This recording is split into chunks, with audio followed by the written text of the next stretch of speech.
அங்கீகாரம் கிடைச்சிருக்குது, ஆதரவு கிடைக்குது, கேள்வி எழுப்புறீங்க, அதுக்கு பதில் சொல்கிறாங்க. ஆனால் நீங்கள் பதில் சொல்ல மாட்டீங்க இல்லையா? அது என்ன அர்த்தம்? நான் பாட்டுக்கு ஏதாவது சொல்லிட்டு போவேன், அவ்வளோதான். அவன் என்ன சொல்கிறான்றதெல்லாம் காது கொடுத்து கேட்காதீங்க.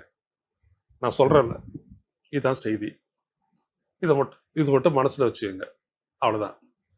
சரி, எதுவும் பதில் சொல்ல வேணாம். அவங்க பதில் சொன்னாங்கல்ல, அதுவே உங்களுக்கான கேள்வி தானே.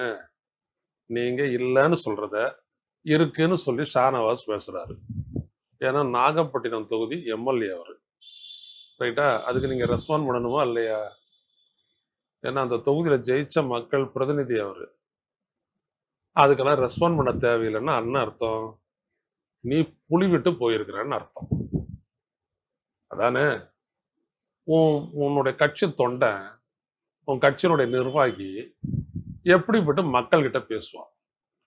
யோ, உங்க தலைவர் வந்துட்டு பேசிட்டு போனாரு, அதுக்கெல்லாம் இங்க எம்எல்ஏ வந்துட்டு பதில் கொடுத்துருக்கிறாரு, அதுக்கு உங்களுடைய பதில் என்னையா? அது சொல்லு. எங்க இருந்து நீங்க இதெல்லாம் சொன்னீங்க? கேட்பாங்களா கேட்க மாட்டாங்களா? அப்புறம் எப்படி நீங்க கட்சி வளருவாங்க?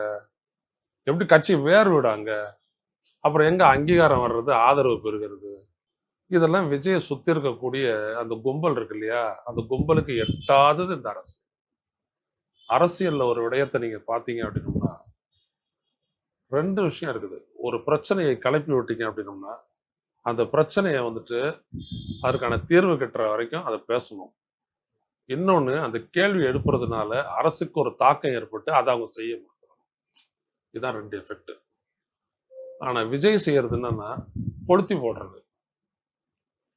போற வழியில அது இருக்கா, அங்க மருத்துவமனையில எல்லா கருவியும் இருக்குதா, அப்புறம் அந்த இடத்துல அந்த யூனிவர்சிட்டியில எல்லா டிபார்ட்மெண்ட்டும் இருக்கா? விஜய் அவர்களே, உங்களுக்கு ஒரு பல்கலைக்கழகத்துல என்னென்ன டிபார்ட்மெண்ட் இருக்கும்னு தெரியுமா? இல்ல உங்களுடைய ரசிகர்களுக்காக தெரியுமா? அப்படியாப்பட்ட ஆட்களா நீங்க? நீங்க என்ன சொல்லணும்? You must be specific. இந்த பல்கலைக்கழகத்துல இந்தந்த துறைகள்ல பாடங்களை நீங்க சிலபஸ்ல கொடுத்துருக்கீங்க, பட்டப்படிப்புக்கான இதெல்லாம் தலைப்பு கல்வியை சொல்லியிருக்கீங்க. ஆனா இந்த கல்வி திட்டத்தை நடைமுறைப்படுத்துவதற்கான இந்த துறைகள் இல்லையே முதல்வர் அவர்களே, இது எப்படி? இதுல அப்ளிகேஷன் போட்டிருக்கிறாங்களே ஒரு 20 மாணவர்கள், அவங்களுடைய எதிர்காலம் என்ன ஆகுது?